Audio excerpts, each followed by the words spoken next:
not really fitting into like the masculine molds or the feminine molds of society and being my own kind of gender chaos.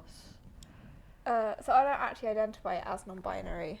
For me, genderqueer or gender fluid is slightly more of a better term. I also identify as genderqueer, and it's kind of similar for me. I can feel masculine, I can feel feminine, but I never feel like a man, I never feel like a woman, I never feel like not. But it oscillates. But that's a good my word. pronouns don't change like L's. Mine are they, them, and ze, them. It's common courtesy where if you don't know, be like, "Hi, sorry, what are your pronouns?" Like if you know the person, it's like, "What are your? Can I just ask what are your pronouns?" Mm. But it's also only doing that to people that we clock as genderqueer, Yeah. which is a problem. I think for everyone, like if we can see that someone's genderqueer, so we ask them just to double check, just so we aren't horribly misgendering someone. But if there's someone who doesn't look genderqueer, we won't bother. When in doubt, they it out. Yeah. Just they everybody. I mean, I make it common practice now. If I meet someone new, I will try to ask what their pronouns are if they don't tell me already. Like, I'll be like, sorry, by the way, what are your pronouns? So I know how to refer to them. But then again, I end up theying everybody. Because I think there's a lot of stigma around that label, and kind of genderqueer is a bit more open and free.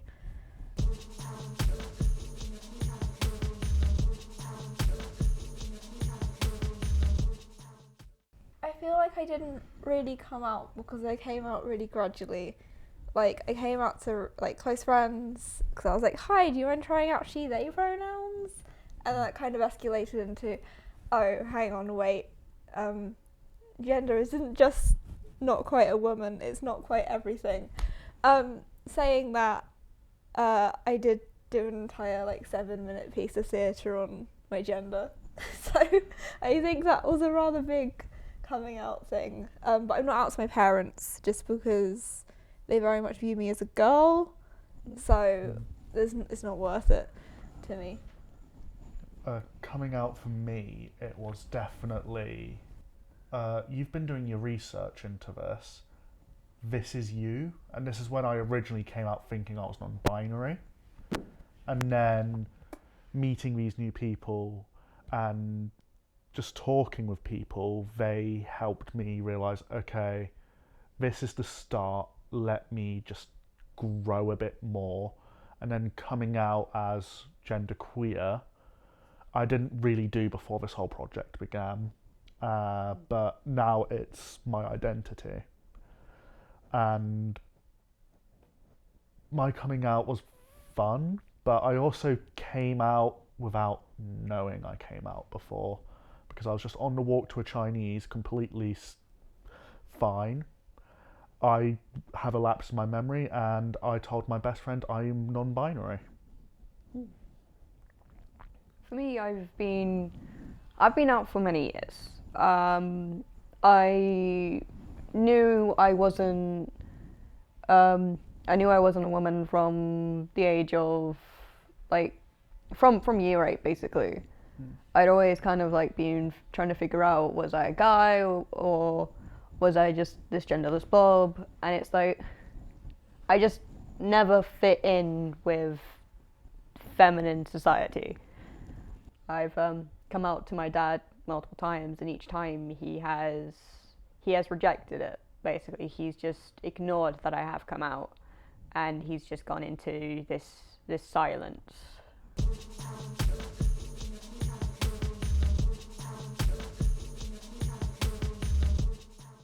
Clothing.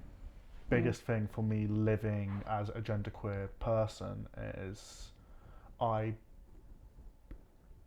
clothes isn't men's, my clothes aren't women's, they're my clothes. Because at the end of the day, why does it matter if I'm wearing a skirt and a Letterman jacket? At the end of it, if that's how I want to wear my clothes, that's how I wear my clothes. It's the freedom. I live by expressing my freedom through my clothes. Like, I'm wearing some women's clothes at the moment, but they're my clothes. I don't care if you think it's a piece of women's clothing. They belong to me, so they're mine. Don't put a gender on it. If you want to wear a skirt, if you want to wear a dress, just do it. Anyone looks good in a suit, and I'll stand by that. I will also stand by that. I feel like I don't really think about my gender a lot. Like, it just kind of exists, and I'm just like, cool. It's not, and unless I suddenly have a big urge that I need to put on a dress, I need to put on like my 50s petticoat because I presented as high femme for a bit, so like, or I need long hair, or I need to wear heels, or I need to wear a suit and look really masculine, like, and that doesn't crop up a lot. I tend to try and present either androgynously or as masculine, because then it's like people do tend to like acknowledge more that I am they them or I'm he, and it's like I like that because it's comfortable. My clothes are baggy and my clothes are very much, they portray me.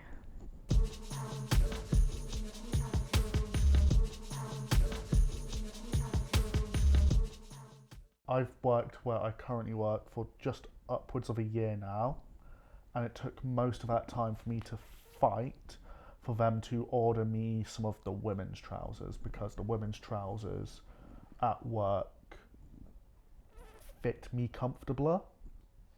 I think it's just I think there's a slight difference in the material that just makes it feel better on my legs. It just makes no sense. Like, with the whole, I understand cut and I understand shape, because men and women typically have different shaped bodies. Where I work, they make the women's just a bit softer. I don't know why. They just give everyone the same uniform. Like where I work, we get given the same T-shirt with the little logo on the sleeves, and we're like, okay. Yeah, like, for us it's the same. We have a polo shirt, and then we can wear whatever trousers we like. I mean, there's a lot of things workplaces could do, I think, and this was inevitably going to be brought up. Just let people use what toilets they want to. Oh god, yes. Yeah. And I know trans masculine friends of mine will say, I just use the ladies because it's easier for me. I know I'm not going to get hate crimed there. But on the other hand, like, just make sure there is toilets for everyone. If they don't want to have a gender neutral one, that's okay. And also, if you are out to a manager or a work placement thing, like, that information shouldn't be spread around. That, because, like, if you're, like, not everyone has to know that you're trans or non-binary. Yeah. It's like some companies making you wear your pronouns on your shirt. It's like, okay, do you either want to out yourself if you're not out, or do you want to wear this little badge that says the wrong thing and people will use the wrong thing on you? Yeah.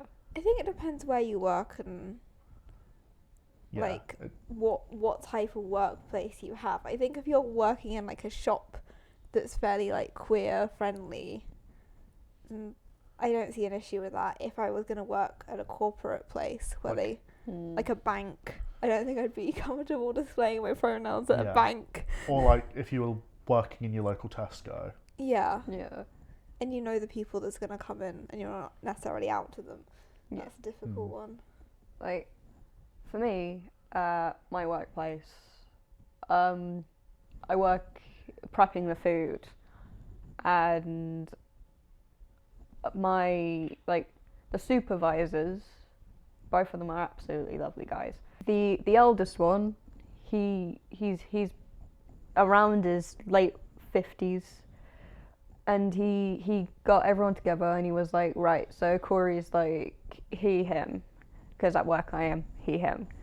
And he made sure that no one was misgendering me, and that after he had done that meeting, one of my friends said that he had done that, and I had felt very seen and very acknowledged by the company, because it's like, we work in a small team. We are a very close-knit unit, and it's varying ages. Like, the youngest of us was 18 and the eldest of us was like 60. And they all tried. And I think that's what they need to do. They need to try. With the bigger teams, it's more difficult. But it's slapping people on the wrist when they're being disrespectful to others. Like when it's racism, racism, homophobia, sexism, it's smacking them on the wrist and going, okay, be respectful.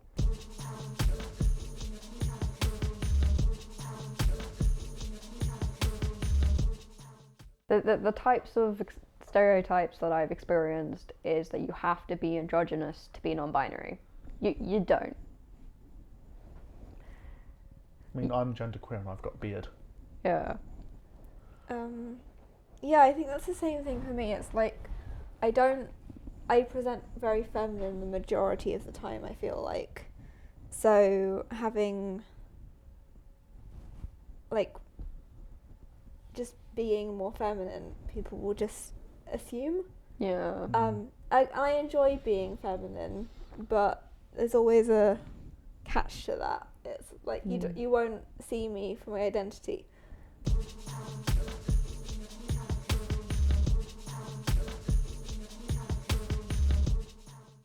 I identify as a lesbian, at least I think I do. It's complicated, but there's this whole rhetoric around lesbians that, one, you can't be non-binary and a lesbian, which isn't true at all. There are many, like if you look into the history of lesbianism, there's a lot of lesbians who use they them pronouns. There's a lot of lesbians, like, historically, that have used he him pronouns. So that's the whole thing, and because they do occasionally use he him pronouns, it's just like, I don't, like, it's just a bit strange, because there's all this rhetoric of lesbians have to be a certain way, and I take it as non-men loving non-men, not women loving women. So it's such a much looser definition. And then there's the whole thing of lesbians can't date non-binary people, which is fine, like, and I will always say this because it frustrates me to no end, it's fine if that non-binary person has a vagina and a vulva, but if they have a penis, no, you're not allowed to date them whatsoever. Just like, well, they're not a man. No, they aren't. So I can date them if I want to. Love is love. Yeah. It's a phrase that every LGBTQIA+ person knows. Love is love. If you're bisexual, does that mean you can date someone who's non-binary? Yes. Yes. Yes. Absolutely, yes. But then then they go on and say, so what's pansexual then? Pansexual, they just don't care about gender. It's personality. Yeah, I'm pansexual. I'm attracted to the personality, not what's in your trousers. Just use the one you're comfortable with and don't argue about it. There's a particular TikToker called Dylan Mulvaney. I don't know whether you heard. She does like Days of Girlhood. Oh, the trans girl. Yeah, and she's on like day 200 and something. But like ever since she came out as trans, she's been documenting like today is day 100 and something, and I'm doing this. Yeah. And for the first 100 days she did it every day, and then ever since then when she's doing something exciting, like they'll post something. But there was an older, I'll say older because they've been out more, trans person who was just like, it's really exciting that Dylan's getting facial feminization surgery, and I'm really happy for her, but I've been out for 5 years and I can't afford that. And it really annoys me that these influencers that have become really big and have got a lot of money for being trans can do all the things I want to do and document it and share it online, and there's kind of a bittersweetness to it. Yeah. Like in this country, in England, trans individuals, we have to have a 2-year-long sob story of how bad we are mental health wise before we even get looked at by the NHS, and even then it's like an outrageously long waiting list. So it's like, I am happy that you're getting what you need, and it's like, yeah, you get the jealousy, you get the I want that for myself, but it's a good thing that they're getting noticed and that they're getting the help that they need. Because after transitioning, after like the surgeries, no, that's a misconception as well. Not all trans people need to transition. Not all of them want to medically transition as well. I don't feel like I need to, because if I do, my feminine side would get really angry at me. Yeah. And I don't want her to get angry at me, because I'm more feminine more often, and therefore it doesn't make sense to go on testosterone or have top surgery, because I don't think I'd like how I end up looking.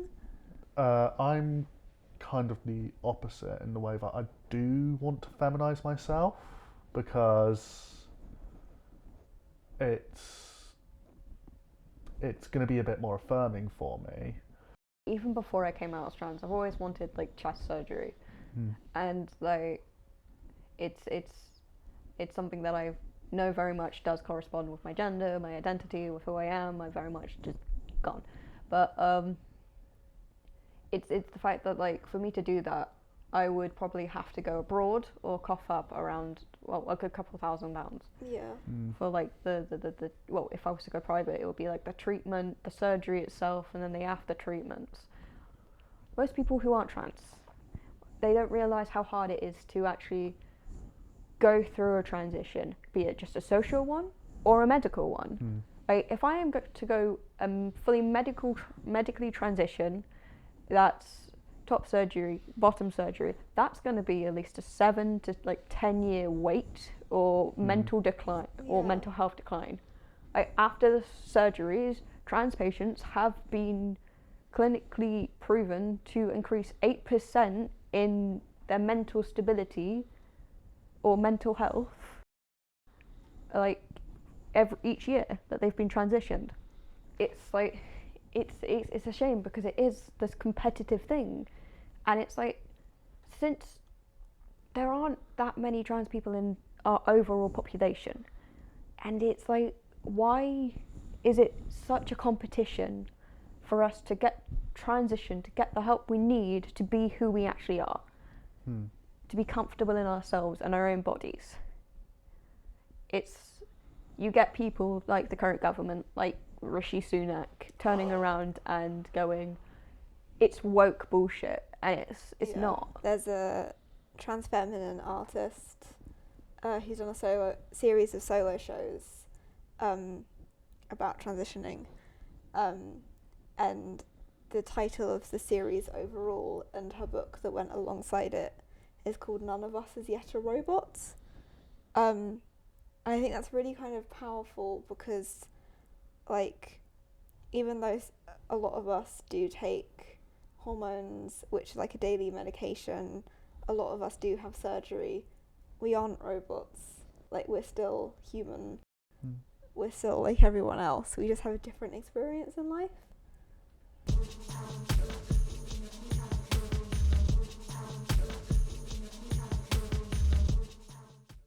I feel like I'm struggling to answer the question.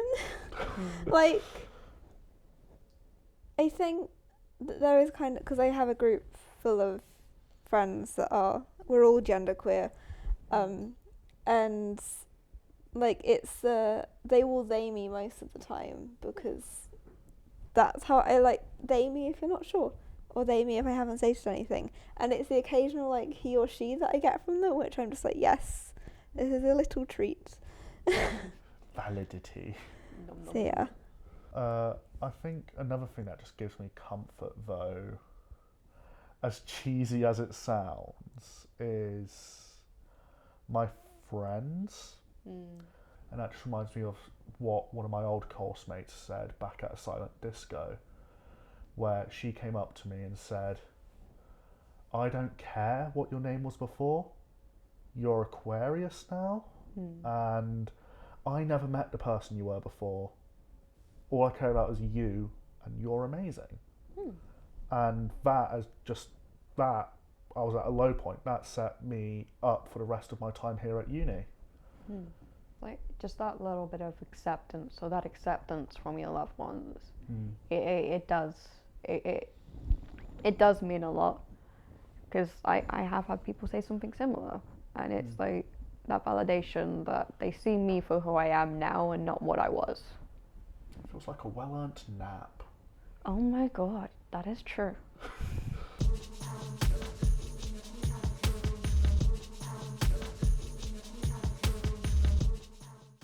My favourite thing is the confusion it brings, because I present like a man, I sound like a man, yet I will say things that will make me not appear as a man, and I'll go out wearing a skirt, I'll go out wearing a dress, I'll go out with a full face of makeup, but dress like a man. I love the looks of confusion as I'm just dressed like a man with a full face of makeup, and they're like, what is that thing? I think there's a wonderful thing of genderqueer people dating each other. Like my current partner's not binary, and if we're out in public, quite a lot of the time we can pass off as a straight couple. And there's just this wonderfulness of it's like we have a secret that you don't know, because like we aren't straight. We might look straight, but we're not. That's a really difficult question for me, because I really do struggle to think of the positives, because I have been out for nearly 7 years, and it's always been a constant struggle, and I've lost people along the way because of it, and it's a constant fight for people to use my pronouns or to be accepted. And like there's been occasions where I've gotten close or friends with someone, and then when they find out that I am non-binary or like trans, they've just kind of noped out. And it's like it's fun to confuse people, but when I walk in the street with my partner, because I'm not entirely masculine, it means that me and my partner get honked out on the street. It means that, I mean, one of my exes turned around and said to me once, I'm not calling you they them because you're not a table. And it's like, wow, I don't see why I continued the relationship after that. Yeah, you really shouldn't. Yeah. And it's like, it's a constant fight for acceptance. But it's like, I think maybe a good thing is when you've met people that accept you for who you are, then you kind of know that you are accepted. You're not just crazy. You're not just alienated by the entirety of society. There are people that will enjoy your presence and want you around and respect you.